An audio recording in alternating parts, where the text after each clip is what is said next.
Rio je podnik plný vynikajúcej atmosféry, dobrého jedla, úžasných ľudí. Volám sa Ivan Kuchár a som šéf-kuchárom reštaurácie Rio Grande. V podstate sme brazílsky steakhouse, 90% tvorí mäso, s doplnením nejakých rýb a jedál, ktoré sú typické pre Brazíliu. Typické brazílske tu máme pečivo z múky maniok, syrové brazílske pečivo. Ďalej tu máme dezert, volá sa brigadeiro, z kondenzovaného mlieka, varený dezert. K tomu podávame penu z kolumbijského ovocia lulo. Máme tu feijoadu, čo je typické brazílske jedlo. Asi jediný v Bratislave, možno aj na Slovensku, ponúkame lava stone menu. Dostaneš na 350 stupňov vyhriatý kameň lávový, ktorému dostaneš buď mäso, rybu, krevetu, podľa toho, na čo máš chuť. Kde si to vlastne sám pri stole môžeš upravovať v podobe, aké potrebuješ. Prepekať si tie stejky na medium rare, vo well done, dostaneš tomu asi 3 voliteľné dipy.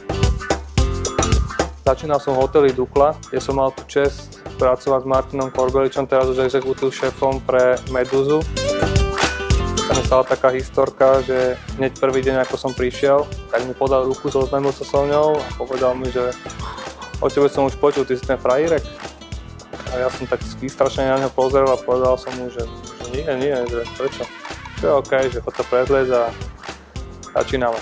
V Riu pracujem už 5. rok. Môj dlhoročný kamarát mi odporúčil tento podnik, že hľadajú šéf-kuchára. Bolo to veľmi rýchlo, mal som na to veľmi málo času, kde mi vlastne moja manželka vtedy dala takú krv, že áno, zober to, poď do toho a vyskúšaj to.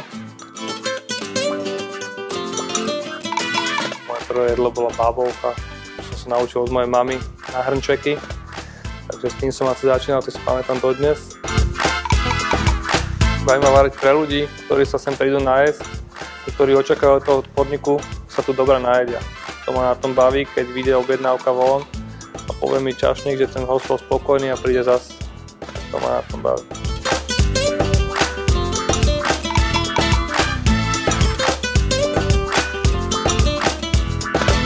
A dneska by som to nemenil za nič iné.